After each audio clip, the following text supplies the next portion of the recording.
Coming up on this episode of the Hockey Nuts, Steve and I recap all of the news from the past week, including the Flames' hot streak, the Devils' cold streak, and all of the signings of college and junior players turning pro. Playoff races are in full swing, and the teams that still have a legitimate shot at making the playoffs is continuing to decline. We'll discuss where every team stands. We also discuss the other headlines of the week and a busy week of action around the hockey world. We'll have all the details, plus some college hockey playoff talk, the KHL Playoff Minute, and our picks of the week coming up next.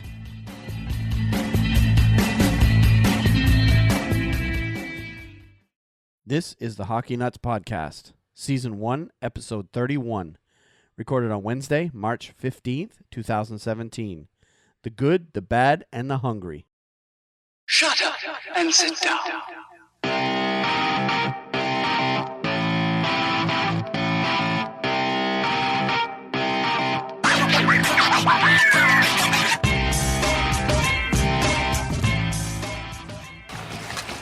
Tough road for any team coming up this year. That long shot by McDonough knocked away by Mrazek as McDonough goes gunning for his first career hat trick. And McDonough holds the line, bats out ahead. Kreider shields off to Kaiser. And Kreider plays it back across and a hard shot. Stepan scores! Derek Stepan on the feed from Kreider. And it's 4-1 New York. Brad Marchand had one early and one late. Well, when you talk about this guy and what he means to this Bruins team and the player that he wants to be and how important he wants to be to this franchise, all you got to do is watch him here in the third period. You're looking through two periods, you're looking for your leaders to come to the forefront in a game that you got to have. And in the third period, he starts it with a power play goal. And then what an individual effort on the follow-up of the Bergeron play to give the Bruins the lead. Marchand with a career-high 37 goals a year ago, and he's got 35 now and a third-period hat trick.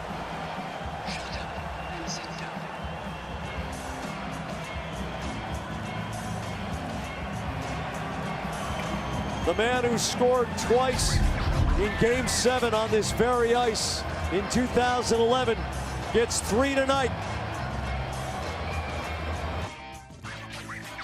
It just seems to be a dozy game for them. Here's Skinner right in for a chance. Greiss will pat it down, and a penalty is called. And a penalty shot will be called. Jeff Skinner will take it. Lee, this is a huge moment here for the Islanders and Thomas Greiss. First penalty shot this season for Carolina. In the league, 36 have been taken. 11 goals have been scored to date. Thomas Greiss awaits Jeff Skinner. Likes to get in close with the deke. There it is. He scores. Jeff Skinner outweights Thomas Greiss, and Carolina has a 7-4 lead. Welcome to the Hockey Nuts Podcast. My name is Wayne. I'm here with Steve. How's it going today, Steve? Going good, Wayne. Good to be with you. It's going to be a very, very short week of podcasting this week. We just did one on Saturday. Today is Wednesday, so we've only had 4 days of action since our last recording. But we wanted to get ourselves back on schedule, so we're back here on our normal time, 6:30 p.m. Wednesday night, and we've got actually a lot more to talk about than you might think. That's right. There are some big stories with, of course, the NCAA and the NHL getting to the playoffs. Yep. A lot of things to talk about. Yeah, a lot of things to talk about. And some of the headlines that I've got so far this week, of course, playoff races are starting to become more and more clear every day that passes. We've had lots of signings as teams challenge, teams in college and the CHL are ending their seasons as those teams get eliminated. Players become available for teams to sign. The Flames are the latest team to have a winning streak of 10 or more games. We'll have more detail about that. We're not the only ones doing mock expansion drafts. There's a prominent writer that is also done one, and we'll have more details on that. And I saw a rumor today that New York might be the next site for the Winter Classic. Yeah, I read that. And then finally, playoffs are already underway in the NCAA and the KHL, and we'll have all the details and get you up to date on all that. So this is quite a bit to talk about. And that's in addition to all the stuff that happens with our teams. So let's get right into that to start with before we get into that other stuff.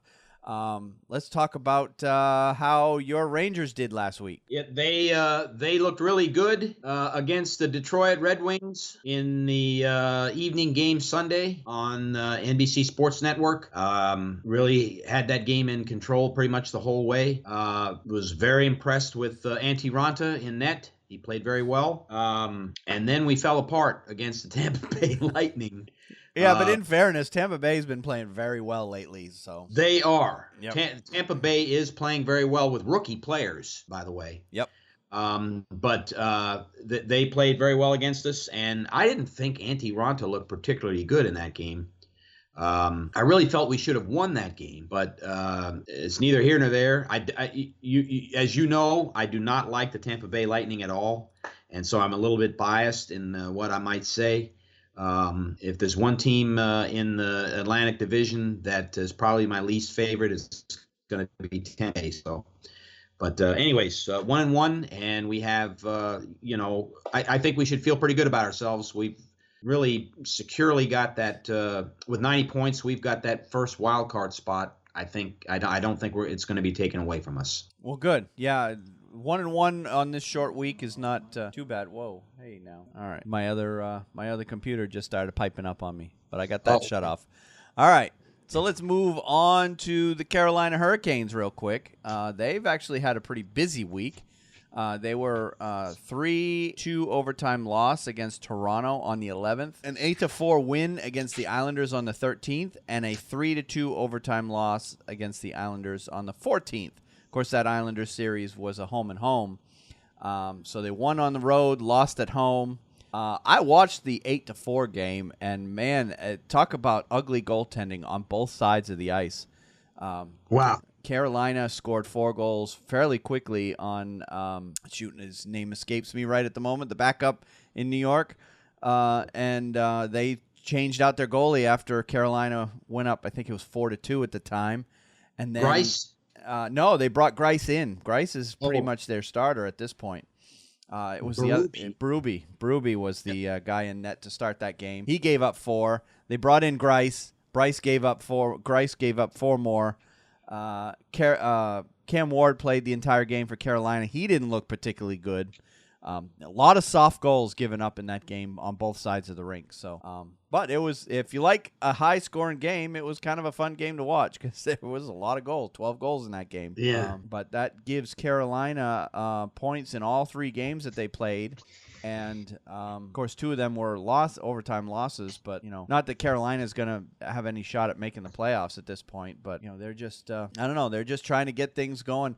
Right now, they look like they've already transitioned into next year. They're playing a lot of young players and trying to get some other guys in the lineup that haven't had a lot of playing time. So, so that's essentially the mode that Carolina is in at this point. And, hey, if they can, the 2 teams they played this week, Toronto and the Islanders, are scratching and clawing for every little point they can get. If they can play spoiler, I'm all for it. Yes, that's right. Because beating the Islanders and Toronto or getting points against them can only help other teams in the East. So, all right, well, that's it on Carolina for the week. So that remains, we have Boston, and they only had 2 games since we last recorded. In fact, we recorded just after the Bruins played Philadelphia on the 11th, and I hadn't had a chance to see that game up until that recording, but I was able to catch the condensed replay, and they looked very good against Philadelphia, and they looked even better against Vancouver. They won 6-3 in that game on the 13th, and that was in Vancouver in the first game of their Western Canada road swing that I dread every year because, number one, the games start really late at night, and number 2, the Bruins seem to struggle when they head out into the Pacific time zone and the Mountain time zone. So good to see that they got 1 win under their belt anyway under that in that 3-game set out west. But they still have to play Calgary, which actually happens tonight as we record this. And they have to play Edmonton. So those are 2 very strong teams out in the west. And hopefully they can steal a win from one of them. I'm hoping it happens tonight and they end Calgary's winning streak, but who knows what will happen there. Yes. But the Bruins are now 11-3 under new coach. So yeah. So they're continuing to play well. Wayne, once again, and I mean, when you're the fan of the team, I'm not walking in your shoes. An old Indian proverb there, but I still say Boston is a playoff team. I think they have the personnel, and I think they're going to make the playoffs. I really believe that, and I have said that from the very beginning of the season. You have, yeah. I've been a little bit more pessimistic about it, but I'm becoming more and more optimistic as each game passes. Right now they're sitting in a playoff spot. At the moment, they control their own destiny, meaning all they got to do is take care of their own business. And it really doesn't matter what the other teams do. They should get in if they take care of their own business. But the last couple of years, they've had big collapses in the last 2 to 3 weeks of the season, and hopefully with the new coach there, that will stop happening. I'm just waiting for the other shoe to drop on that one. Yes, I believe it will stop happening this year, Wayne. And as I said, I think Boston's in. I really and. God, stranger things have happened, and watch me be completely wrong with egg on my face. But I think you're going to be playing Ottawa in the first round, and that's going to be a very, very, very intriguing series. It's probably going to be either Ottawa or Montreal right now. Yep. If the playoffs, and depending on the day you look at it, if the playoffs ended today, that's what the matchup is going to be. So either way, it's going to be a very intriguing series for sure. Mm-hmm. So and both teams are certainly beatable at this point. It's just a matter of how well. In Montreal's case, how well Carey Price plays, and well, in a lot of ways, how well Anderson plays in Ottawa. So that's right. We'll see. And of course, with Boston, how well Tuukka plays. That will definitely come down to who comes up with the better goaltending, no matter who they play. So right. All right. Well, let's take a look at some of the other games that happened over the past week. Some of the other notable games. The Canadiens beat the Oilers 4-1. That was in Edmonton. That was on the 12th. Also on the 12th, the Blackhawks beat the Wild in a game between two of the best teams in the West, and that was a 4-2 win. And then out west, the Ducks beat the Capitals 5-2 on the 12th, and of course the Capitals had been struggling. Up until last night, they had lost 4 in a row, so they finally snapped that losing streak last night. But that was one of those 4 games. On the 13th, the Flames beat the Penguins in a shootout to extend their winning streak. And then also on the 13th, of course, the 4-3 was the final in the Flames-Penguins games. And the Blues beat the Kings 3-1 on the 13th. And then on the 14th, the Blackhawks beat the Canadiens 4-2. And the Wild lost to the Capitals 4-2 on the 14th. And that was the game that ended the losing streak. And also, at the same time, Alexander Ovechkin ended his goal drought, which dated back to February 19th, had been the last time he scored a goal before last night. And also, on another note, a game I probably wouldn't have mentioned otherwise, the Devils and Jets got postponed because of the big snowstorm that happened on the East Coast over the past day or two. So that game has been postponed to March 28th. So both of those teams are squeezing in a game right towards the end of the year. Of course, neither team is expected to make the playoffs at this point, but they did reschedule that game anyway. And then also on the 14th, the Panthers destroyed the Maple Leafs 7-2. Right now, Panthers are showing like they're going to be a pretty strong team heading into the end of the season. So that was it for games that I had circles, unless you had games that you wanted to talk about. The only other game that I really and we hit on it was, of course, the game on the weekend, the Blackhawks and the Wild. I actually spent a lot of time watching that game. Oh, okay. And it really never was a contest. And I think what you see at this time of the year, if you look into years past, the Blackhawks seem to own the Wild.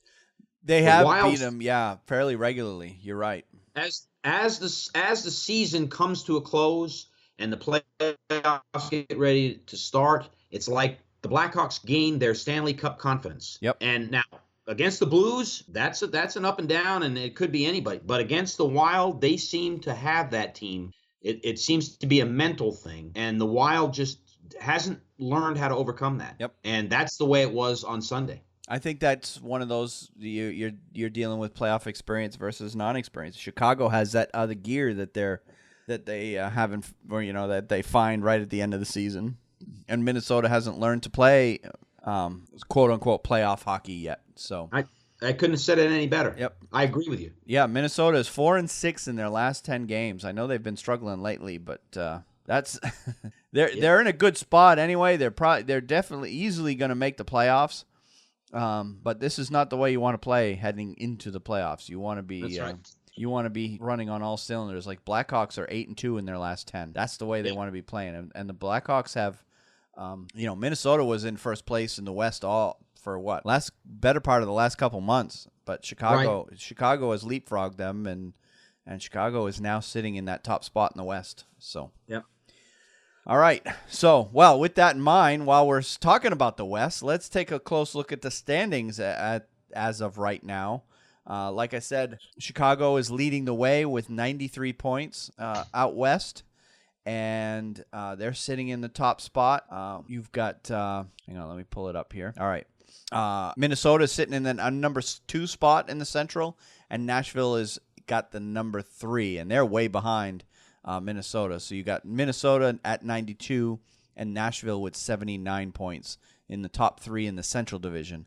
In the Pacific, you've got San Jose with 91, Calgary way behind with 82, and Anaheim right behind them with 82 as well. And then your 2 wild card spots right now out west is Edmonton with 81, St. Louis with 77. And then the teams on the outside looking in are LA with 73, Winnipeg with 67, Vancouver with 65, Dallas with 64, Arizona with 60, and Colorado with 41.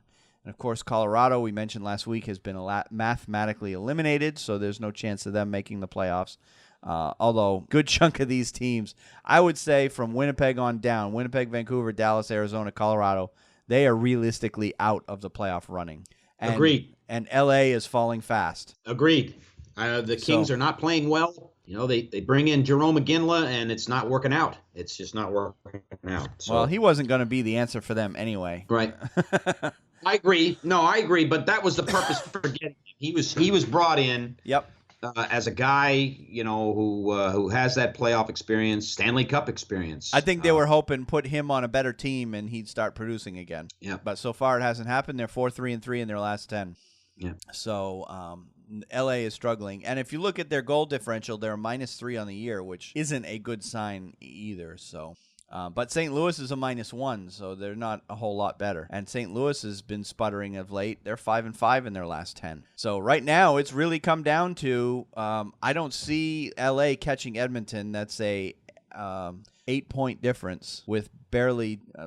Looks like both teams have 13 games left to play. So right. I don't see LA catching Edmonton. So right now, it's basically in the West. It's 2 teams fighting for 1 playoff spot. LA and St. Louis. St. Louis has a game in hand on LA, so that gives St. Louis even a bigger advantage. If they were to win that game in hand, that would put them 6 points up on LA with 13 remaining. So LA is falling fast, and right now St. Louis is pretty much in the driver's seat in that last wild card spot, and LA is going to have to start winning now. And they're going to need help from St. Louis to catch them. I agree. So the Western Conference is getting down there to pretty much being decided. It's all a matter of who gets what seed at this point out west. Now, in the East, whole nother story in the East. Yeah, there's some life left in a few teams. Yep. Just running down the top teams in the East. In the Metropolitan Division, you've got Washington at 97, Pittsburgh at 95, Columbus at 94. Those are your top 3 in the Metro. In the top 3 in the Atlantic right now are Montreal with 86, Ottawa with 85, and Boston with 80. And your 2 wild cards right now are the Rangers with 90 and the Islanders with 77. Quite a big gap between the first and second wild cards, so the Rangers aren't going anywhere. In fact, they're pretty much locked in at that first wild card spot unless they can find a way to catch Columbus or Pittsburgh or Washington. But right now, the East is shaping out to being a dogfight for that last wild card, and of course the prize for winning that is probably going to be whoever wins the Metropolitan Division. That's going to be their first round opponent. So right now that team is the Islanders. They're at 77. But the other teams that are on the outside looking in are Tampa Bay with 77. They've come out of nowhere to be right in the playoff hunt. Toronto with 76. Florida with 71. Philadelphia with 70. Carolina at 68. Buffalo 68. Detroit 63. And New Jersey with 62. So right now, I'm seeing that unless Florida does something big, or in Philadelphia, it's looking like a 3-team race for one playoff spot. I agree with that too. Yep. Islanders, Tampa Bay, Toronto, all fighting for that last playoff spot. Yep. Of course, it is possible that 2 of those teams could get in if Boston falters. Boston's only 3 points up on that group. Right. So Boston's certainly not out of the woods yet. But a week to 10 days, I think you'll have a lot of things. I think by our recording next week, I think a lot will be decided because as you'll see when we look at the games coming up this week, there are a ton of games with playoff implications coming up this week. So I think you're right. In another week or so, things could look drastically different. All right, so let's move on to taking a quick break. Again, I'd like to let you guys all know that we can be found on the Hockey Writers podcast channel at thehockeywriters.com. Great website for all kinds of hockey content outside the mainstream media. Of course, you can find us on iTunes, Stitcher, SoundCloud, iHeartRadio, TuneIn Radio, Google Play Music, and the Android Apple apps of your choice. And of course, we always encourage you to, if you haven't already, to subscribe to the show. And if you want to support the show is kind of a hobby for us right now, but it does cost us money each month to produce. So we are always looking for options to allow you, our listeners, to help us cover the cost of producing it. And the first and foremost thing we've done as of right now is we've set up affiliate relationships with a couple of companies. And those 2 companies right now are Amazon.com and HockeyMonkey.com. And if you're not familiar with Hockey Monkey, they are a hockey equipment provider. So if you play or know somebody who plays, we would appreciate it if you helped us out and had them use our affiliate links. And of course, anytime you use the affiliate links, your purchases there will not cost you a dime more, but a small percentage of your purchase will come back to us. In order to support us through our affiliates, just simply go to our website at thehockeynuts.com and click on the link on the right-hand side of the page. And of course, you'll find the in fact, Thank you, Wayne. I'm actually including my screenshot as part of the live stream, so I'm pulling up the Hockey Nuts website right now. So you will see the affiliate links over here on the side. There they are for those who are seeing it. And of course, you can watch our podcast on YouTube as well. So, but anyway, additionally, we're always looking at ways for you to directly support us through the donation program. We haven't set anything up just yet, but just stay tuned for that. We'll have something hopefully soon. And if you can't support us financially through one of the programs we just mentioned, you can support us through the following. You can share our show with all your other friends and family that you know that are hockey fans. And if you have the iTunes app on your computer or device, subscribe to our show there. It'll help us rise up the rankings.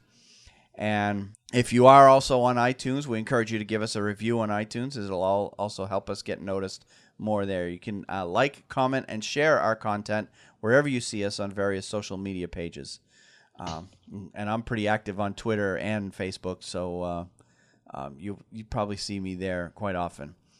Get involved with the show. We're just a couple of hockey fans. We love interacting with the audience. Finally, we're looking for guest hosts to come in from time to time. If you feel you can provide more insight on your favorite team or league than we do, please let us know. All you would need to join the show is a computer and Skype. And in order to get in touch with us, you can tweet me. I'm at Wayne Halley 9. Steve is at sball504man. Our email address is at feedback@thehockeynuts.com. Our voicemail is at 919-960-1718. And our Facebook page is at facebook.com/thehockeynuts. And we do have a YouTube channel. It's at thehockeynuts.com/YouTube. I created a short link there. And with Facebook and YouTube in mind, like I said earlier, we do live stream the recording of our show. So if you want to kind of see some of the behind-the-scenes stuff, we encourage you to go on to either the facebook.com/thehockeynuts or our YouTube page. and you can watch us. You can actually watch us make the podcast. And, of course, the Facebook stream is live, and the YouTube channel right now is we post the video up after the fact. So without further ado, let's go ahead and move on to the stories that have come up over the past week. And the first category I've got is transactions, and there actually have been quite a few. Yep. In the recent days. Now, all of these transactions, I'm just going to list them. We're not going to go into too much detail because there's no telling at this point what kind of impact these players are going to have on their team this year. But all of these are signings of college and or junior players that have come out. Their season has ended with those teams and now are eligible to be signed by their NHL team. So, first and foremost, Luke Snuggerud has been signed by the Chicago Blackhawks out of the University of Nebraska, Omaha. Gavin Bayreuther, defenseman, and Luke Snuggerud is also a defenseman, was signed by the Bayreuther was signed by the Dallas Stars out of St. Lawrence University. Forward Zach Aston Reese was signed by Pittsburgh out of Northeastern University. Jalen Chatfield, defenseman, was signed by Vancouver out of the Windsor Spitfires. Anthony Lewis, forward, signed by the Chicago Blackhawks out of Miami of Ohio. John Hayden, forward, was signed by Chicago out of Yale University. Drew Shore, a forward, was signed out of Switzerland, I believe. Cloton is the name of the team, by Vancouver. And I believe he played against the Bruins the other night. I could be wrong, but I was watching that game. It was late at night, and I was kind of half asleep, but I think I remember hearing them mentioning his name playing. He didn't do much. Dallas signed Landon Bowe, although he was playing for the Texas Stars, but he signed an entry-level contract this week. He's a goaltender. Simon Bourque, a defenseman, was signed by the Montreal Canadiens out of St. John of the St. John Sea Dogs out of the Quebec Major Junior Hockey League. And finally, Sean Day, defenseman, was signed by the New York Rangers out of the Windsor Spitfires. So all of these were signed entry-level deals with NHL teams. More than likely, most, if not all of these players will end up in the American Hockey League team. And there actually were dozens more players that were signed, but they were all signed to minor league deals. So a lot of players are coming out of college and junior, pretty much guys that are having their eligibility run out or guys who are just decided they're not going to play college anymore. Are signing contracts and joining, more than likely, American Hockey League. But who knows? Maybe we'll hear these names a time or two. Yes, you never know. Especially with these teams that are head of the playoffs, Pittsburgh and Rangers and Chicago. There's some players that got signed there. So, all right, well, let's move on to injuries. Florida Panthers defenseman Aaron Ekblad and forward Dennis Malgin each will be out of the lineup 7 to 10 days because of concussions. Coach Tom Rose said on Monday.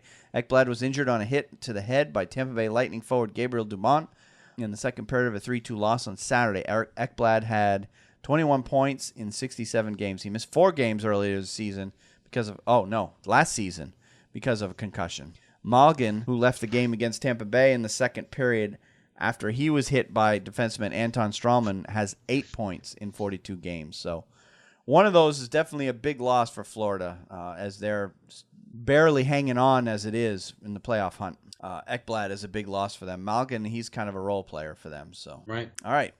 Ottawa Senators forward Mark Stone likely will miss a 3-game homestand begins Tuesday against the Tampa Bay Lightning. General Manager Pierre Dorian said on Monday Stone missed a 4-2 win against the Avalanche on Saturday with a lower body injury and is week to week, Dorian told TSN 1200. Dorian said he's hopeful that Stone will accompany the Senators for the second game of a home-and-home set against the Canadiens on Sunday. The Senators, who lost to Montreal on Saturday to conclude the homestand, trailed the Canadiens by 2 points for the first place in the Atlantic Division, but have 2 games in hand. Stone is second in scoring on the Senators with 50 points in 63 games. That's a big loss for the Senators. Yeah, that is. He's a big part of their offense. He is. All right. Columbus Blue Jackets defenseman Ryan Murray had surgery to repair a broken hand on Monday and is expected to miss 4 to 6 weeks. The injury occurred when Murray blocked a shot in the first period of a 5-3 loss to the Sabres on Saturday. Tortorella thinks Murray can skate on his own without a stick during his recovery. Murray, who's 23, has 11 points in 60 games this season, chosen by the Blue Jackets with the number 2 pick in the 2012 draft. Murray has 60 points in 220 NHL games and was one of 3 Columbus players, the others being Boone Jenner, Gregory Campbell, to appear in all 82 games last season. I think we had talked about Murray before, and every time his name comes up, I continue to be surprised about him being the number 2 overall pick in the 2012 draft and only putting up 60 points in 220 games. We have talked about him before. But then again, he's a defenseman. Yeah. And yeah, you never know. And speaking of block shots, and this is kind of a side, I want to bring it up while I'm thinking of it. I was watching NHL Now earlier today, and they had an interview with Brett Hull, and he came up with an interesting idea. His idea was to create a new rule preventing wingers from coming down below the tops of the circles in their own zone as a way to try to sort of declog the front of the net, because it has become so hard to get shots through to the net. I don't know what you think of that idea. Yeah, I had never heard that one before. Yeah. They would probably have to create another line that goes across the top of the circles, that because then you'd have linesmen having to look at that line, and I don't know how that would work. It's kind of an off the wall idea, but at this point, with all the block shots they have around the league, any idea is a good idea that can help prevent or get more shots through to the net. Yep. So, all right, anyway. Pittsburgh Penguins forward Carl Hagelin is expected to miss a minimum of 4 weeks because of a lower body injury. Penguins coach Mike Sullivan made the announcement after Pittsburgh extended its win streak to 5 games with a 3-0 victory against the Canucks at Rogers Arena on Saturday. The Penguins are also without forwards Patrick Hornquist, Matt Cullen, Ryan Rust, and defenseman Chris Letang, Trevor Daley, and Oli Mata. Hagelin has 6 goals and 16 assists in 61 games this season. He played 17-32 in Pittsburgh's 3-2 shootout win at the Edmonton Oilers on Friday. You know what's amazing is Pittsburgh keeps losing players, and yet they keep winning. Yep. They're not losing Malkin and Crosby, though. That's true. You know? I guess, yeah. I'm like, how can this team keep losing? They got like 8 of their regular players out of the lineup, and they keep winning. Yep. They're just not. But listen, Wayne, I will say this. I think the loss of and I mean 4 weeks from now, you're in the playoffs have started. Yep. So the loss of Hagelin is a big loss for Pittsburgh. It is. He's speed. He's good at distributing the puck. An excellent penalty killer. They cannot afford, and I don't think they could win the Stanley Cup without players like Carl Hagelin. They've got to have him in the Stanley Cup playoffs in order to win it. Yep. Yeah, they absolutely will need guys like him down in the second, third, fourth line. I'll be interested to see if our boy Ron Hainsey will see how much playing time he'll get when all these defensemen come back. Yeah.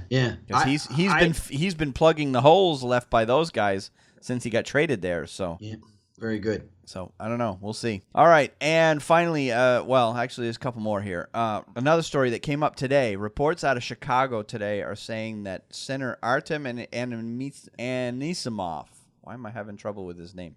Anisimov will miss 3 to 4 weeks with a lower body injury, and it's reported to be an ankle injury. Anisimov was closing out the final seconds of the first period by battling for a puck in his own zone.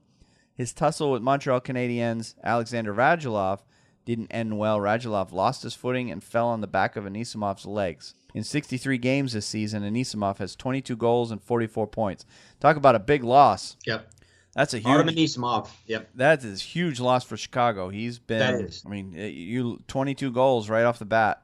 Yep. So, 3 to 4 weeks puts him back right at the start of the playoffs. So, yep. I don't think it's going to cause Chicago to miss the playoffs, but it's certainly going to might bring them back down to earth a little bit. You're right. Of course, the bread man, I tell you, he was very impressive Sunday. You know, God, they got so many weapons, that team. Them in Pittsburgh, yeah. Mm-hmm. All right. And finally, the last injury news I've got is goaltender Brian Elliott will not play Wednesday night because of illness when the Calgary Flames go for a franchise record 11th straight victory. Elliott has won 9 games with a 1.74 goals against average and a .943 save percentage during Calgary's 10-game winning streak, which matched the Atlanta Flames run during the 78-79 season. Chad Johnson, who last played on February 24th in a 4-2 win at the Florida Panthers, will start against the Boston Bruins at Scotiabank Saddledome, 9 p.m. Eastern, Wednesday night. And, of course, that's in about 2 hours from now as we record this. Of course, I've got a date with my TV to watch that game.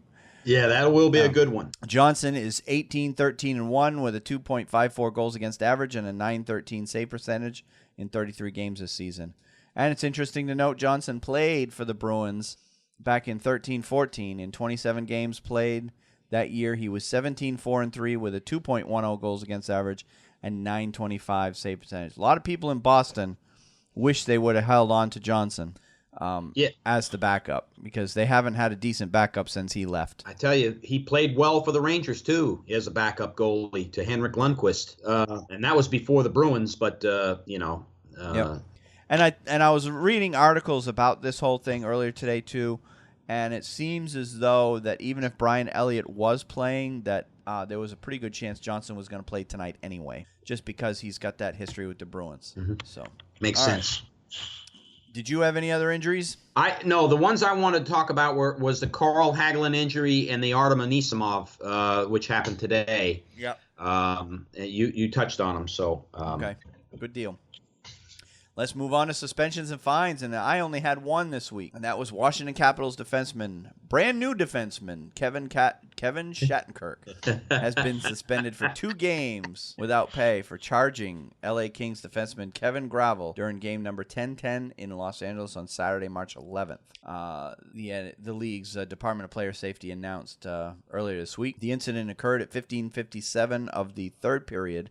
Shattenkirk was assessed a minor penalty for charging under the terms of the collective bargaining agreement, and based on his average annual salary, he will forfeit $47,222.22. That is a lot of money.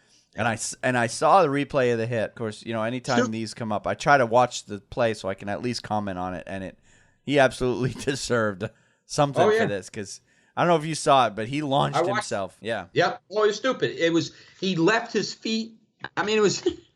I don't understand. I just don't, And here's the premier player of the March trade deadline. Really the number one, the cat's meow of the whole thing. Yep. Doing that. It just doesn't, and there goes $50,000, That's a lot of freaking money. God. Man. That's only 2 games. What the hell does the guy make anyway? Yeah. I know he makes a lot of money. All right. So that was all I had for suspensions and fines. So let's go ahead and move on to some of the other interesting stories we had coming out this week. And the first one I alluded to earlier. And let me pull up the article here. All right. Kevin Allen of USA Today Sports did an expansion draft. He posted an article online on March 9th. When did we do ours? We actually did the draft on Saturday the 11th. That's right. We did ours Saturday the 11th. That was when we last recorded. So he did this one a couple days beforehand. So knowing I didn't see this article before we did ours, let's take a look and see what Kevin Allen, a paid member of the press, picked. Of course, he starts off his article by saying, talking about the expansion rules, and he said it doesn't mean the Golden Knights will load up on 20 goal scorers and impact defensemen. NHL teams can protect either 7 forwards, 3 defensemen, and 1 goalie, or 1 goalie and any combination of 8 forwards and defensemen. And then he goes on to say, talking about the teams that have to make certain players eligible. And then he also basically goes over the expansion rules. And then he speculates of what some of the moves that George McPhee is going to do in pretty much specifically. He could make deals acquiring assets like draft picks in order to not draft certain players. And he also might receive a collection of draft picks and prospects to draft high salary players that other NHL teams want removed from their roster. So with that in mind, let's see what he picked. And I don't know if you have the article up in front of you, but I'll go ahead and read the names. We'll see if we were anywhere close. All right, from the Anaheim Ducks, he has Jakub Silverberg. These are all forwards. Arizona Coyotes, he has Timu Pulkkinen. Calgary Flames, he has Michael Furlan. Carolina Hurricanes, he has Lee Stempniak, veteran winger. Columbus Blue Jackets, William Karlsson. Detroit Red Wings, Riley Sheehan. Edmonton Oilers, Mark Letestu. I know I picked that one. Yeah. New York Rangers, Oscar Lindberg. That is probably a likelihood. I really think, and I learned on that last podcast, Wayne, I learned a lot from you in your comments regarding the information you got from Bob McKenzie that there are going to be back, behind the scenes, hey, don't take this player. This is what we'll do to prevent some players who they couldn't protect but keep on the team. Right. That really, I don't think they're going to lose Kevin Hayes because he's, you and I picked Kevin Hayes, but I didn't know that. They'll find a way to keep him, yeah. Right. Yeah. And what he said on the New York Rangers, of course, he has a little sentence on every player. He says about Lindbergh, he has the potential to register 40 or more points given the right opportunity. Could end up playing on scoring line in Vegas. Mm-hmm. So, all right. So other players: New Jersey Devils, Devontae Smith-Pelly; Nashville, Kalle Jarnkrok; Philadelphia, Michael Raffle; San Jose Sharks, Chris Tierney; Tampa Bay Lightning, Vladislav Nemestikov; Mm-hmm. Toronto Maple Leafs, Matt Martin; and Winnipeg Jets, Matthew Perreault. For your defensemen are from Buffalo, Josh Georges. He's got some 30-year-old plus players in here, which I kind of avoided when I was doing the draft. Chicago, Trevor Van Riemsdyk, which I may have picked. If I didn't, I was very close to picking him. Colorado Avalanche, he chose Patrick Weircock. I can't remember how to say his name. Dallas Stars, Stephen Johns. Florida Panthers, Alex Petrovic. LA Kings, Braden McNabb. New York Islanders, Calvin DeHaan. Minnesota Wilds, Jonas Brodin. Ottawa Senators, Mark Mathot. St. Louis, Carl Gunnarsson. Vancouver Canucks, Luca Spiza. And Washington, Nate Schmidt. Very few. I missed the Carolina. Oh, Lee Stempniak. Yeah, he said about Carolina's Stempniak. Carolina could protect its prized younger players. Why not take a versatile veteran with a history of producing and a short-term contract? So that was his thoughts on Stempniak. So notice the Boston Bruins haven't been mentioned yet. That means they're taking a goalie. Yep. Which I don't think will happen. But and of course the goalie that everybody in Boston knows is available is Malcolm Subban, and that's who he chose. That would be a surprise to me. Yep. It said the younger brother of PK Subban, Malcolm, is a former first-round pick with the potential to be a number one goalie in the future. Here's the problem. He's 23 already, and he's shown no signs of being ready, of being number one in the American Hockey League, never mind the National Hockey League. But who knows? Maybe a change of scenery is what that kid needs. And the other goalies that he chose out of Montreal was Al Montoya, and I almost chose Montoya from Montreal. And then it said, considered to be one of the NHL's top backup goalies. He has the ability to own the net for extended periods. When Al Montoya was first coming up through the ranks, he was projected to be a starter. But at some point along the line, he, I don't know, he just lost that. He just never got the opportunity, I guess, to be a number one guy. But there was a while there where he was projected to be a number one. And then the last goalie is, of course, Pittsburgh Penguins' Marc-Andre Fleury. And here's what he wrote about Fleury. This will only happen if it's what Fleury wants. He has a no-move clause. The more likely scenario would be that he will be dealt to another team. Fleury has served the Penguins well, and they want to be helpful as they can be in his relocation. He's a highly respected person and player, perfect for a team that needs to market the game. Needs to market the game. Wonder what team out there needs to market the game better. Florida? I would say the Vegas Golden Knights. Now, like he said, he'll go there if he wants to. Right. If he don't want to go to Vegas, he ain't going. They'll find a way to trade him to somebody else. That's what he's saying. Because otherwise he will get drafted. Unless, I don't know, maybe Pittsburgh can convince Vegas not to draft him. It'd have to be a pretty damn a nice juicy offer. They're going to have to sweet talk a major deal to keep them from taking Matt Murray. If I were Vegas and. Yeah, of course, Andre Fleury has a no movement clause, so they have to protect him if Fleury refuses to move, which means Murray's exposed. So if I were Vegas, I would say to Pittsburgh, you're number one next year, or something more than that maybe, and we'll stay away from your goaltenders. Yeah, listen, this is a problem for Pittsburgh. It really is. Yeah. It is not I have heard it said that Fleury does not want to leave Pittsburgh. He is happy there. I think the likelihood of him going to another team other than the Vegas Golden Knights is a very good point, Wayne, and that might happen. but they're going to have trouble here with this. Yep. This is not going away because Pittsburgh's going to hold on to those two guys all the way through their playoff run, and then they're not going to have a lot of time. Yep. So, that's how I see it. Yep. And I saw a chart today too. And hang on a second, let me pull it up. It's from Cap Friendly.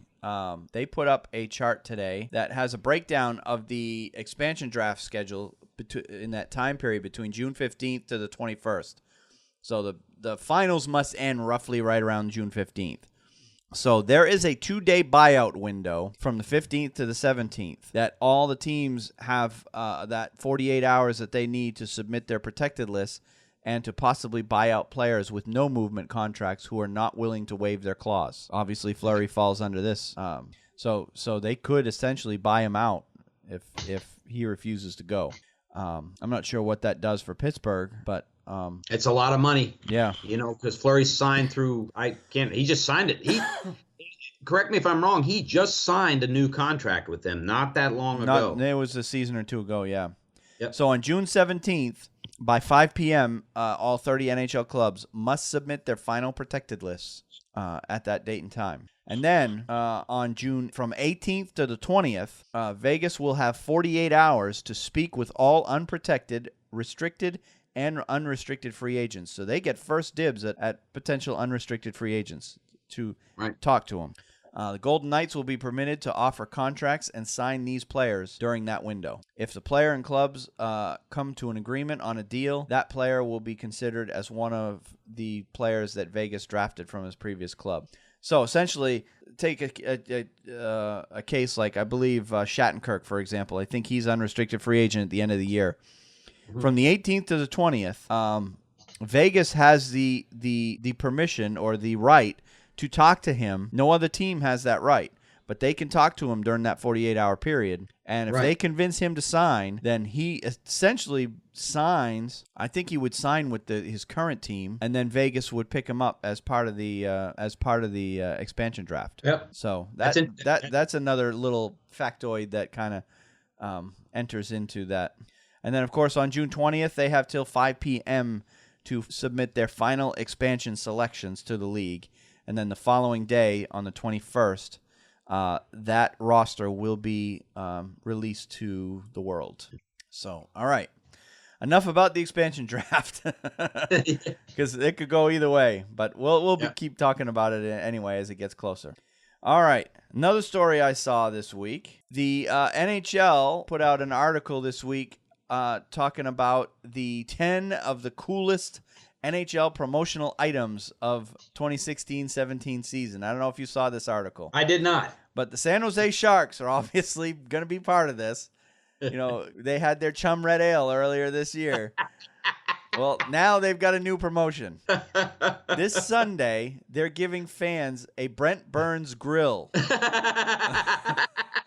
That's right. The most unique smile in the league will be handed out to fans in attendance for a game against the Dallas Stars.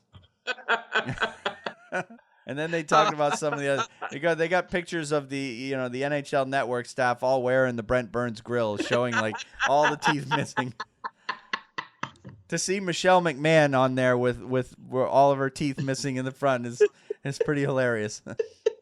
So anyway, they also talked about some of the other promotions that they have around the league. They have a Gordie Howe statue that went out on November 4th to a certain number of teams. That was a pretty cool statue.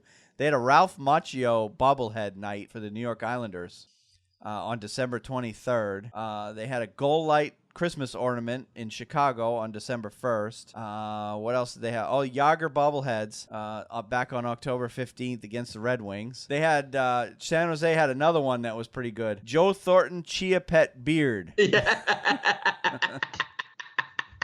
Those fans in San Jose and it's really, really crafty what they come up with. Yeah. And very funny. Yep.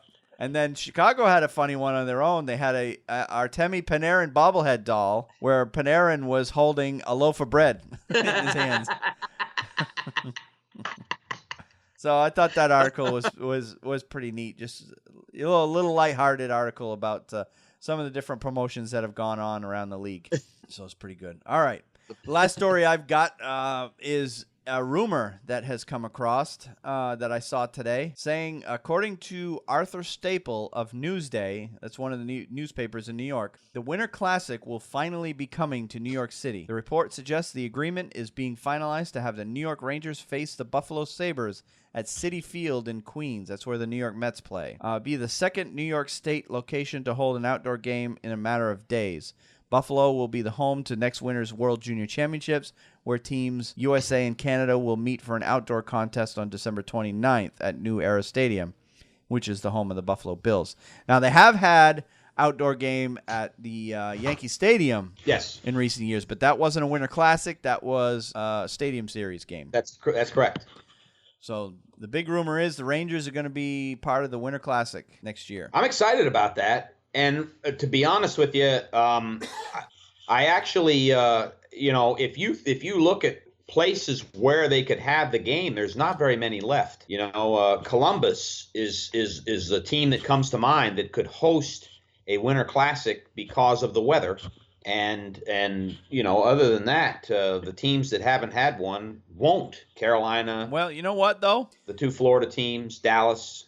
I've looked at the historic weather patterns for both Carolina and just to defend Carolina. I've looked at the weather patterns between LA and Carolina, and they're virtually the same. The average annual temperature is virtually the same between LA and Carolina. And if they can, actually, LA is a little bit warmer. If they can pull off a Winter Classic there or an outdoor game there, then they can certainly do it in Carolina. Not that they will, but right. But I think the option is there. I don't see one in Dallas or Florida or any of those other places. But, but Nashville could do it. It would be nice to see in one. Here's an idea for the NHL, and who knows if somebody's there listening. You know how they did the football game? Was it this past fall or last year? I think it was at Bristol Motor Speedway, the racetrack, the half-mile racetrack in Bristol, Tennessee. Right. And it's actually, if you know where that is, it's right near the borders of Virginia, North Carolina, and Tennessee. It's right up in that corner. Mm-hmm. Have a hockey game there. Yeah. You could set a world record for attendance. Yeah. Make the game between the Nashville Predators against the Carolina Hurricanes. Yeah, that's true. The two states that are bordering that, right in that area. But I know that's kind of out there. It worked for football, but I don't know if it would work for hockey. That would be a lot. You'd be sitting a long ways away. That's the only problem. Yeah. Never know. They'd have to put the hockey rink on the infield. You could put seats on the track, temporary seating on the track, and you could pack 200,000 people in that place easily. But it would. The sight lines wouldn't be very good, I don't think. That's the only problem there. And the question is, can you find 200,000 people willing to go to Bristol, Tennessee in the middle of January? Yeah. And the answer to that, I don't know. But anyway, yeah. Winter Classic in New York. That wouldn't be a bad road trip, would it? I think it'll be a good one. Yeah, and Citi Field is a good place to host it. So. Yep. I'm just glad it's not at Yankee Stadium. The old Shea Stadium. Yeah. Is Citi Field. Yep. All right. Well, let's move on to the HockeyNods.com power ranking for this week, and I believe it's my turn this week. Yes, sir, it is. So I will. I've pretty much got the teams that I think are going to make the playoffs in my top 15. I think all these teams are in as far as I'm concerned. So at 15, I've got St. Louis. 14, I've got Nashville. 13, I've got Edmonton. 12, I've got Boston. And the reason I put Boston ahead of Edmonton is just play of late. Edmonton's been sputtering. Boston's been playing very well, even though Edmonton's got more points in the standings than they do. 11, I've got Anaheim. 10, I've got Calgary, and they continue to climb because they just keep winning. 9, I've got Montreal. 8, Ottawa. 7, the Rangers. 6, Minnesota. 5, San Jose. 4, Chicago. 3 is Columbus. 2 is Washington. And number 1, new number 1 this week is Pittsburgh. Yeah, and 5 in a row. Pittsburgh, is because they're playing well, and Washington hasn't been. So I decided to give us a new number 1 this week because Washington's been there for so long. Yeah, that's good. I agree with that. I think it's going to come down. Pittsburgh could wind up winning the Eastern Conference, and if they do, they're probably, as it stands right now, they're probably going to be the President's Trophy winner. Yeah, whoever comes out of the East on top is going to be your President's Trophy winner for sure. Yeah. All right, well, let's take a look ahead at what our 3 favorite teams are going to be doing this week. And since Boston was the last one we talked about at the beginning of the show, we'll go ahead and start with them right now. Boston plays Calgary tonight at Calgary. And then tomorrow night, which is Thursday night, they play Edmonton at Edmonton. That's going to be two very tough games for them. Of course, most teams that are in the East are having to go out and do that back-to-back swing anyway, since those two cities are, 80, 100 miles apart? Right. Something like that. And then their third game this week is at Toronto on the 20th, so they're staying in Canada on their way back to the U.S. and just going right from Edmonton to Toronto, although there's 3 days off in between. And then they come back home and face another Canadian team in Ottawa on the 21st. And the Toronto-Ottawa, regardless of what they do with Calgary and Edmonton, Toronto and Ottawa, I see, are as must-wins for Boston. Definitely yes. Toronto. Definitely Toronto's must-win because Toronto's trying to catch them. Ottawa's ahead of them, and it'd be nice if they want to catch Ottawa, they'd have to beat them as well on the head-to-head. Yeah. Listen, Wayne, if you come home from that Western Canadian trip with 2 wins, you've done all you can do. Yeah. You know? I'll take a split. I'll take a split with Calgary and Edmonton for sure. You sweep it. Hey, somebody needs to buy you dinner. But if you win 2 out of 3, take that any day of the week. Yep. And then take your chances, and then hopefully you can win in Ottawa. I really would think you need to win in Ottawa. Toronto, I think you will win, but yeah. Well, Toronto's given them a little bit of trouble this year, but the game against Ottawa is at home, so that to me is a showdown. You're going into the playoffs, a very possible, likely first round opponent. Yeah, it could be a preview of the first round matchup for sure. Yeah, well, that's how I see it. That's a game you need to win. Yep, agreed. All right, now Carolina, on the other hand, their season is quickly becoming more and more irrelevant as the days pass. But they've got Minnesota at home on the 16th. That's tomorrow night. I wish I wasn't working. That would be a good game to go see. Nashville tomorrow night, Saturday night, also at home. And then they go to Nashville on the 19th. That's the following night, Sunday. And then they finish up their week at Florida on the 21st. So they got the home and home with Nashville, at home against Minnesota, and then on the road at Florida. So,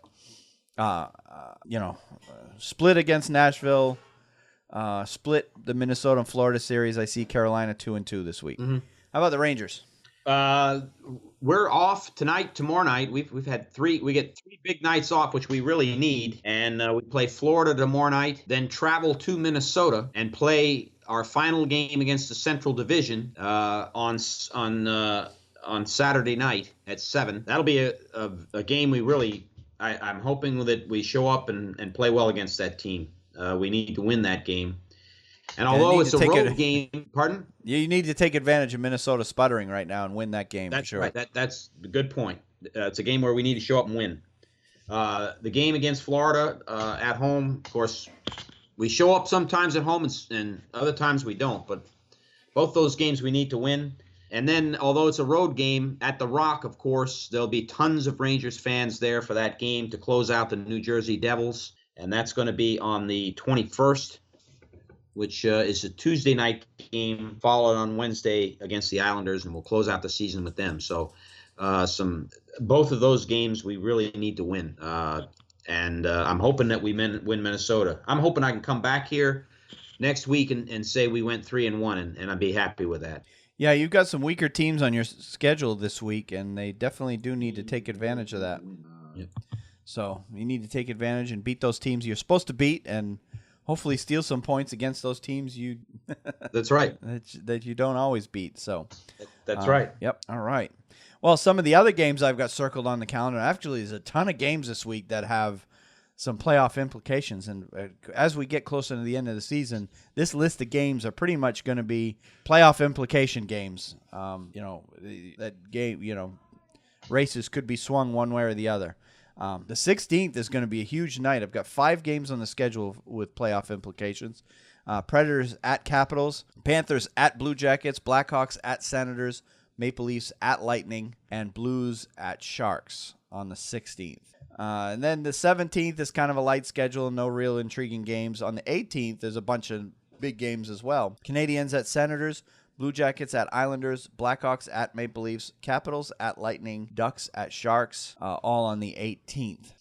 And then on the 19th, the Senators at Canadiens. So you got a home and home there. That will be a good one. Yep, Canadiens, Senators, home and home. That's going to be huge for both teams. Right. Panthers at Penguins and Kings at Flames are all on the 19th. And, of course, the Kings need to win that game if they want any shot of making the playoffs. And then the following night, the Kings are doing that Flames-Oilers on the 19th and 20th. So the Kings are at the Flames on the 19th, and they're at the Oilers on the 20th. Right. And then on the 21st, the Flames fly east and play the Capitals. And then the Sharks are going to be at the Wild. And then finally on the 22nd, you've got Oilers at Ducks and Maple Leafs at Blue Jackets. So a lot of big games there. With some, my thoughts on it, and you've highlighted some great games. It's do or die for the Los Angeles Kings. Pretty much is, yeah. If we get to next week and they've lost the games that they have this week, I think you can just stick a fork in them. Yep. That's it. Especially against the Flames and Oilers. Those are teams that are ahead of them, and yeah, you need to be winning those games against teams that are above you in the standings. Yeah. So, and then then it will become apparent that Iginla once again chose the wrong team to play for.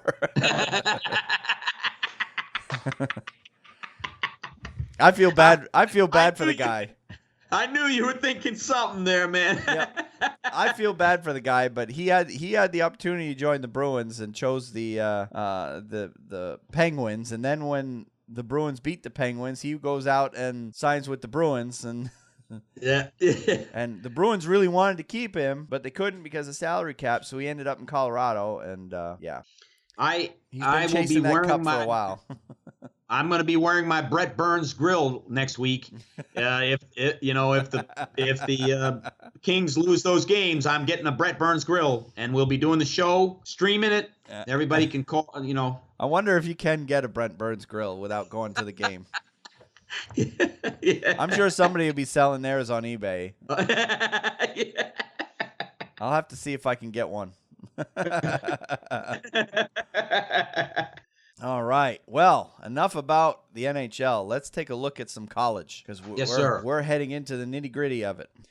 Let's first take a look at all the conference conference tournaments, and I'll start with the Atlantic Hockey Conference. And that conference is down to 4 teams left: Canisius, Robert Morris, Air Force, and West Point, or Army West Point.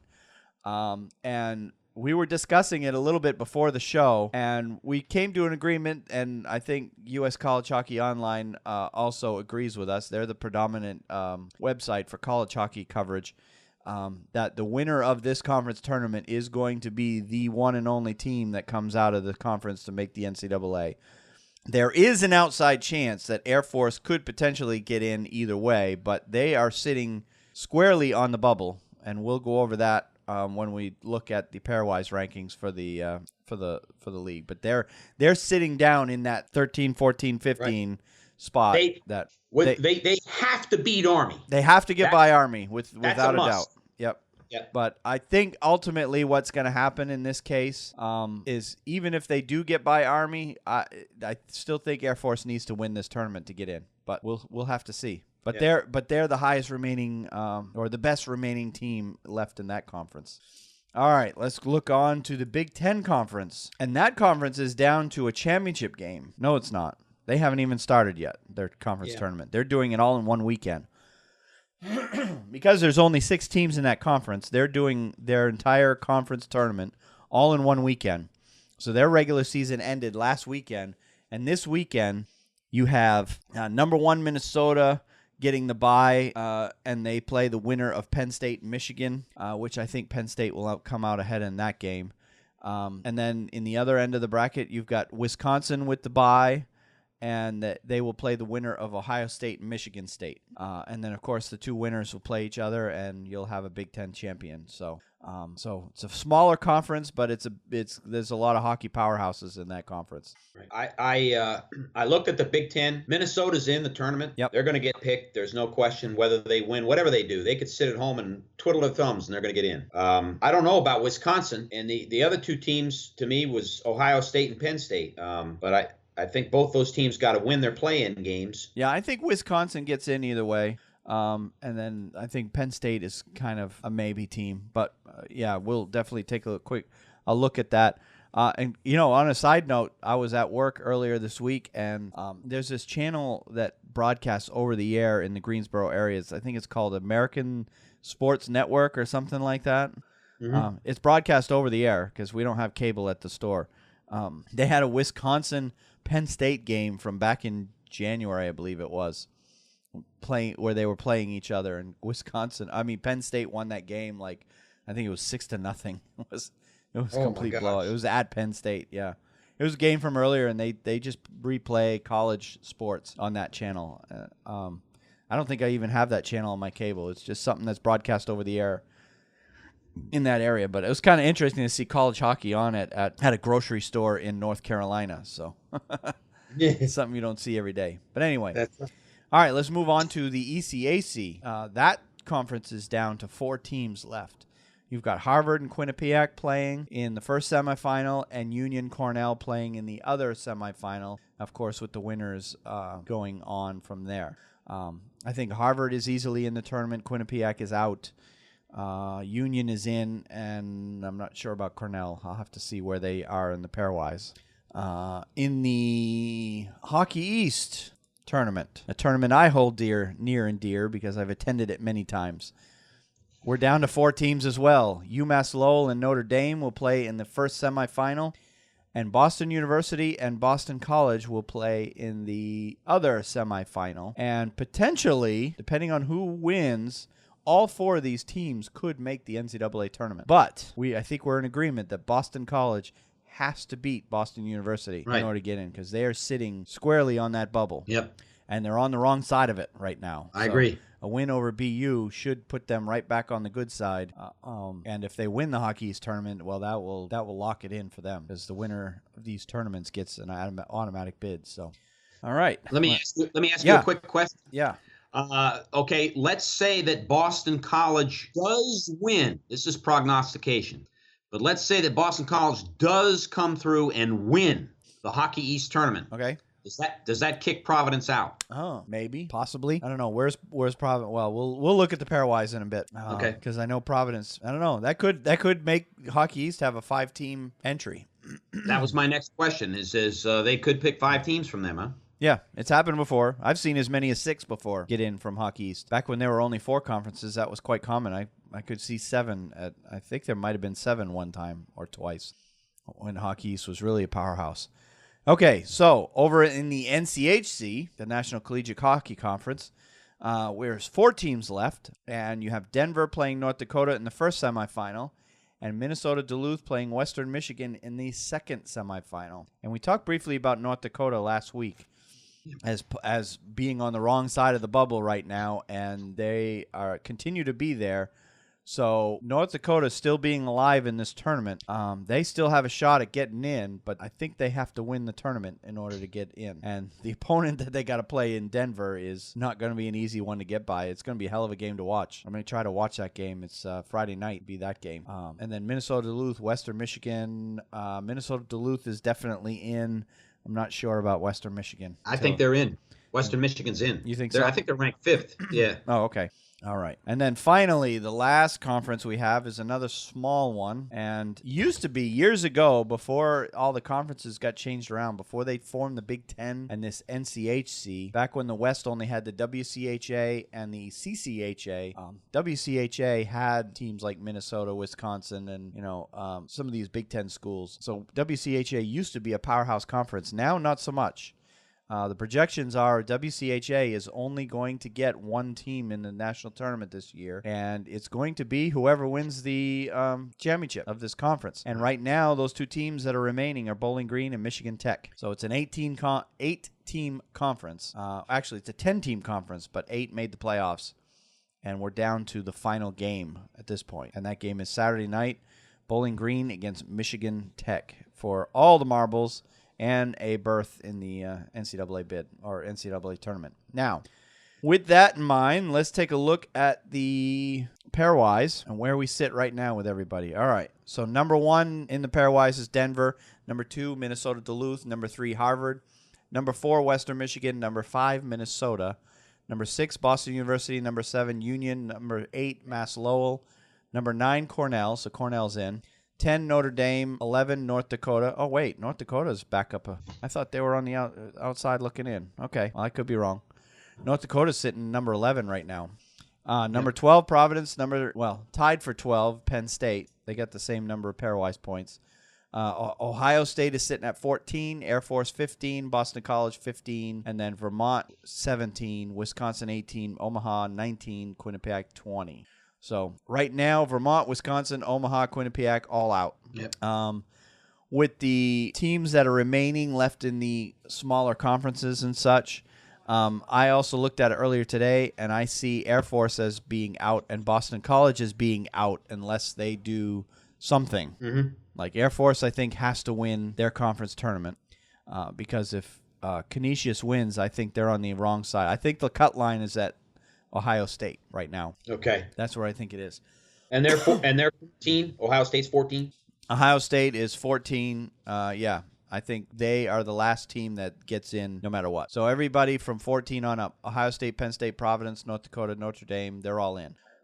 Boston College will have to win to get in. Air Force will have to win to get in. Everybody else is out. So that's my view anyway. Wisconsin's out. I've got Wisconsin out, yes. Looking at it right now. Yeah. Now, of course, they have to do something to do it. Now, with that in mind, let's take a look at the last. Actually, I don't think it's going to be the last.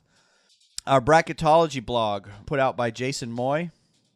And I read over the blog earlier today, and he made some interesting claims in the article, and it's probably been in there all along. I just missed it. He said that he has correctly predicted the exact bracket 5 of the last 6 years. And that's to me, that's incredibly amazing. Not only picking who gets in, but he picked the exact bracket. 5 of the last 6 years, and he's correctly chosen the entire field, every season that the U.S. College Hockey Online has posted pairwise rankings.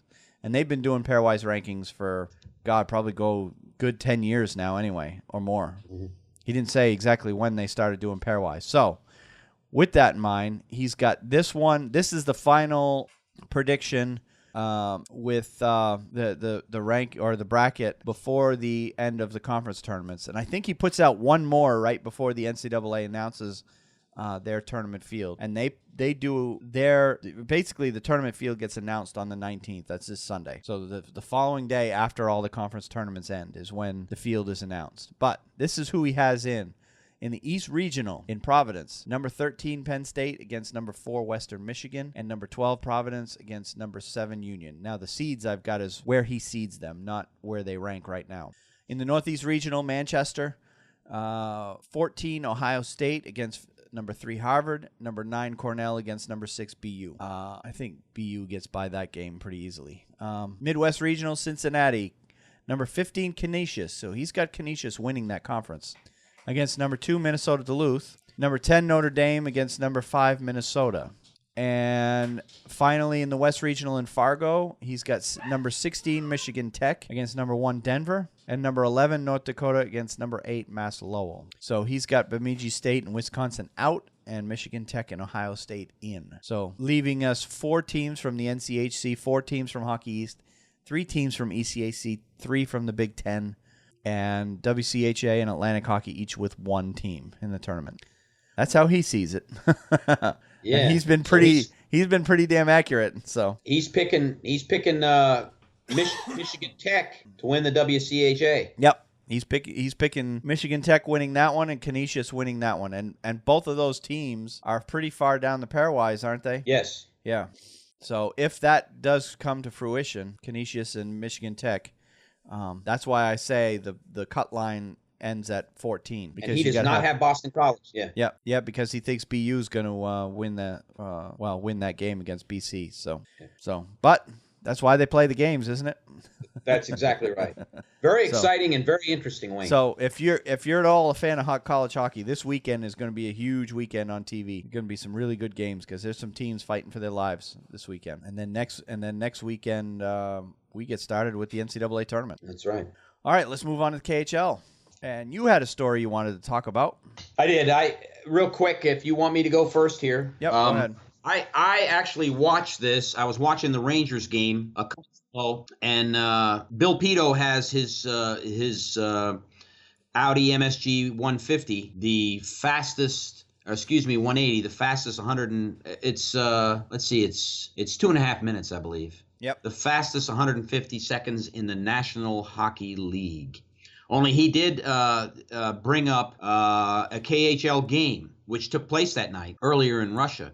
Pavel Datsyuk got into fisticuffs and a fight, which was really just amazing to see. Wow. In the playoff game against Dynamo Moscow. He gave a player for Dynamo Moscow, and I did not write his name down, a pretty strong hit against the boards, but I really didn't think it warranted being thrown out of the game. But he did receive a major penalty and was thrown out of the game. Was it for the fight or the hit? It was for the hit. Oh, okay. Let me just read what I have. Pavel Datsyuk was thrown out of game number 3 of the conference semifinals against Dynamo Moscow in a thrilling game that saw St. Petersburg come back from a 2-1 deficit midway through the third period to take a 3-2 lead in the game. St. Petersburg won 4-2 on an empty net goal by Ilya Kovalchuk as time expired. This win gave SKA 2-1 series lead over Dynamo Moscow. It's important to note it's now 3-1 because SKA won again last night. The drama was thick in this game because 3 SKA players were expelled. So not just Datsyuk, but 2 other SKA players were expelled for illegal hits. Datsyuk's expulsion, however, was particularly intriguing and a very rare outburst of anger. Datsyuk got into it with a Dynamo player, and I did not. It was not the guy he hit. The guy he hit had to slowly make his way to the bench, and then one of his teammates came up and started a fight. Datsyuk was right there the whole time in a fight with him. And this was, okay, the hit was on a gentleman named Alexei Svetkov. That's who Datsyuk ran into the boards. It probably was a penalty. Okay. But he was kicked out of the game for that because the referee determined that the hit was flagrant and ejected Datsyuk. Datsyuk retaliated and got into a rare fight protesting the call. Even Ilya Kovalchuk protested the ejection with the referee, but it was to no avail. And it was really something to see. You don't see Datsyuk in the middle of that at all in the NHL. He never got in something like that. Yeah, that's very unusual for him. Yeah. It really was. Now, he was not kicked out. I tried to find if he played in the game last night, but there was no articles on the KHL website saying they kicked him out, suspended him for a couple games, because he's never been in that type of situation before. Right. So it was really something. It was something to see on TV. So interesting. Yeah. Well, with that in mind, let's go ahead and get everybody up to date on where the playoffs are in the KHL.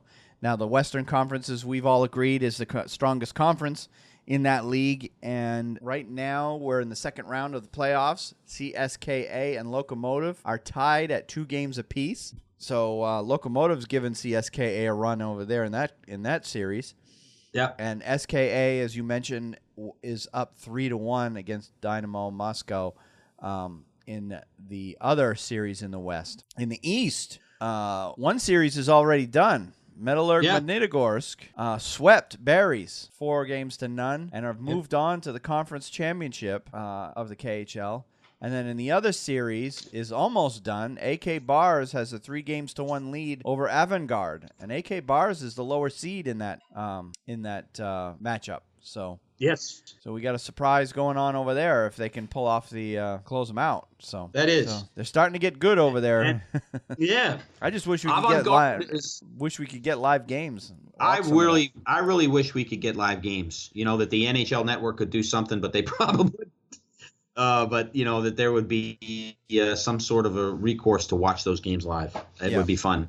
That fight with Datsyuk was really thrilling. And I believe you can watch games live through the Continental Hockey League website, but it's a package that you got to buy, like it is, like we have over here, and it's not cheap, I guess.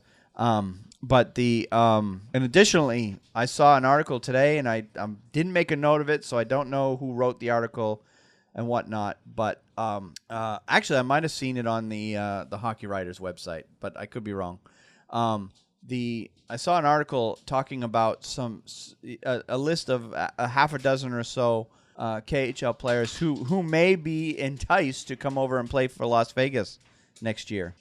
After all, you've got 22 new jobs in the NHL next year, full-time jobs available. So, and we might see a few Russians come over. And one of the names that they brought up was Ilya Kovalchuk. Yeah, because he's played over here in the past, and all the names that were listed in that article are all guys that have played in here in the past and went back to Russia for one reason or another. But Kovalchuk, it seems like every year Kovalchuk is always saying he'd like to come back to the NHL, but ultimately doesn't. So, and the way he left here kind of left a bad taste in the mouth, certainly of the Devils. Yeah, because he just kind of up and left, even though he had a contract still. Yeah.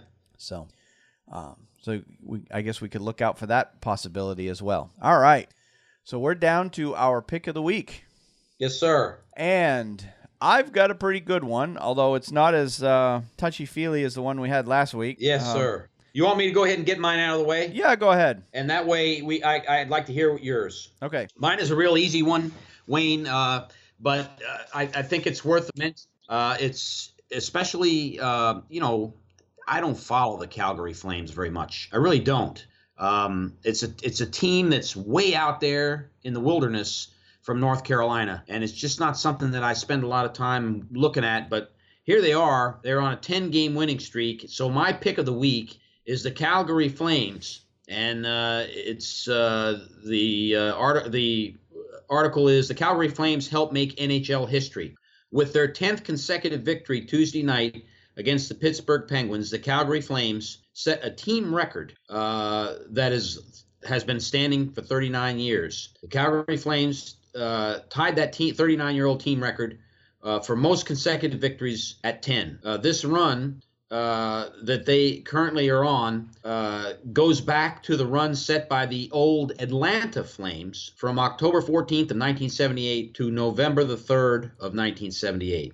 Calgary will look to break the team record tonight in a game against the Boston Bruins, and that game is coming on at 9 o'clock in Calgary. That's 9 o'clock East Coast time. Yep. More importantly in history, however, 2017 can be called the year of the winning streaks, because according to the Elias Sports Bureau, the Flames become the fourth team to have a winning streak of 10 games or more, a first in NHL history. Yep. And those winning streaks, the Flames joined the Columbus Blue Jackets, who won 16 games and really propelled themselves into not only the playoffs, but the minds of a lot of hockey fans. We really never thought Columbus was going to do something like that. But the Minnesota Wild, who won 12 games and actually were defeated by the Columbus Blue Jackets, so they could have won more. Yep. And the Philadelphia Flyers. The Philadelphia Flyers had a 10-game winning streak way back. I think it was November or so December. long ago, and they have plummeted. They plummeted before that and after that. Yes. So 4 winning streaks this year, but it looks like Calgary is destined for the playoffs, and kudos to them. Yep. And additionally, the last year there were 3 teams that had winning streaks of 10 or more. And I believe that was Chicago, Florida, both won 12 in a row, and the Ducks also had an 11-game win streak last year. So the last couple of years, there's been some awful streaky play lately. Yep. On both sides. Because the New Jersey Devils have lost 10 in a row right now. They're in a 10-game losing streak, and I know they're not the only team that have done it. I don't have it in front of me, but there are other teams out there who have lost long losing streaks. So I'm not sure what's happening around the league. You know, we talk about all the parity that the league has, but yet we got these long winning streaks and, occasional losing streaks that are lasting a really long time. So it's kind of interesting to see those stats come through. All right. Well, my pick of the week comes out of Norway. I don't know if you saw this article. No. It was written by, it was just put up by NHL.com. There's no author. It says, the game went on so long, you have to imagine that even the losing team was happy it was over. Storhamar defeated Sparta Warriors 2-1 in an 8-overtime game on Sunday in Norway. Joachim Jensen finally ended the marathon with a goal with 2:46 remaining in the 11th period. You read that. You heard that correctly. 8 overtimes. Storhamar outshot Sparta 96-93 in the game. So nice job by both goaltenders. In other words, how'd you like to make 94 saves and lose? Oh. The game went on for roughly 8.5 hours, a new world record for longest hockey game ever played. Now, of course, you could, that's longest professional hockey game, because I know there's been some charity hockey games that have lasted days and days and days, but pretty much beer leaguers doing those games for charity where they have a 4-day game, but you've got 50, 60 players coming in to play for each team in shifts. But this is the longest continuous hockey game with the same players, at a professional level. This is a new world record. It featured 217 minutes and 14 seconds of play. The previous record was set in 1936, a game between the Detroit Red Wings and the Montreal Maroons, a game that lasted 176 minutes and 30 seconds. The game took so long, the local police had to put out 2 tweets that loosely translated to their department getting several calls about missing persons who were last seen at the game, only for the cops to tell the callers the game hadn't ended yet. There were roughly 1,100 fans in attendance for the end of the game, according to the Sparta Warriors Facebook page, which broadcasted the game live. Listed attendance on the score sheet was 5,526. So there's only about 20% of the fans still left at the end of the game. Yeah. Sparta player Daniel Orn told a reporter that while playing all those overtimes, his body said no, but his mind made him keep going. But the kicker, that was only game 5 of a 7-game series. Yeah. In the Norwegian League quarterfinals. Storhamar's win gave them a 3-2 series lead, and the two teams played game 6 last night, Tuesday night. Isn't that crazy? Yeah. I was talking about this with my refereeing partner last night because I reffed a couple games locally here, and we were talking about some of the stuff they don't talk about in these articles. Everybody talks about the players, but you don't talk about the referees who were on their feet for that entire time doing that game. Having to stay focused at watching every moment in that game. When you're refereeing a game, you can't lose focus at all because you're going to miss something. The game happens so fast. And not only got the referees, you've got all the people that work at the arena. You've got, all these people that are working late. I mean, this game had to end at like 3 in the morning. They didn't say exactly what time the game ended, local time. But I did remember seeing a tweet here in the U.S. It was like 9 or 10 in the morning, somewhere in that neighborhood, saying that there was a game that just ended in Finland at like 9 in the morning, our time. Yeah, God. So, unbelievable. New world record for longest hockey game ever. Absolutely incredible. That boggles my mind. 8 overtimes. I remember a few years ago, Wayne, in the playoffs, I want to say we were playing Pittsburgh. It was a 3 overtime game, and Marion Gabrick scored, and it was 1 o'clock in the morning. I don't know. Maybe it was after midnight. My wife and I stayed up and watched it, and that was almost the end of the 3rd overtime. And that was it's like watching 2 hockey games. Yeah. This in the case was 3, almost 4 hockey games. Yeah. Because 9 periods is 3 full games, and there was 2:46 remaining in the 11th period. Incredible. So, yep. I imagine there were some extremely tired people involved with that game. Yeah. Not to mention the equipment staff that has to do just all the people involved with putting on a game. Just you got to feel for them because security people. Yeah. Yeah. They're fine if they're paid by the hour, but any of these people that are involved with this game that are paid by salary, they worked for free for a while that night. Yeah. All right. Well, that is all I have for the night. Yes, that is it, Wayne. Another great podcast. Good to be with you this evening.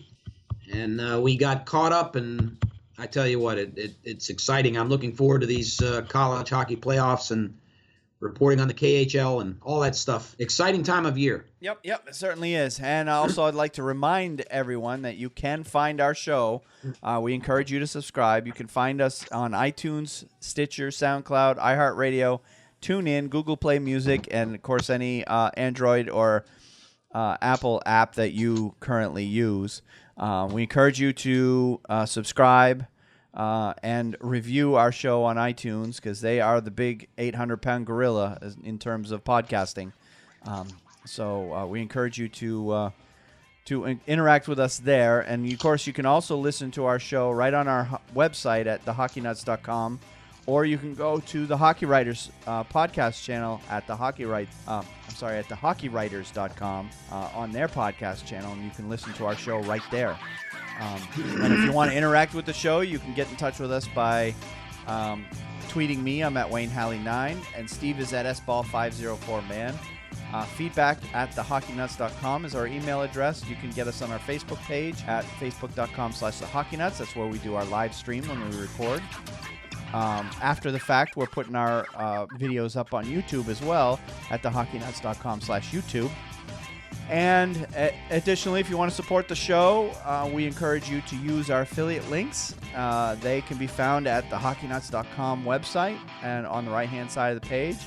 If you purchase anything through Amazon or through hockeymonkey.com, we have affiliate links there, and all you would have to do is click on that link on our website, and it'll forward you right to those websites, and any purchase you make, a small kickback will come back to us, and it won't cost you an additional dime. And as always, we thank anyone who's been listening to us and has been interacting with us. Those folks know who they are, and it's been fun. Another good week, and we got big plans for next week. We've got another week of action. We got a lot of big games coming up, as we went through already. We'll be going through all those games, and until next week, we'll see you then. Have a good week. Good night.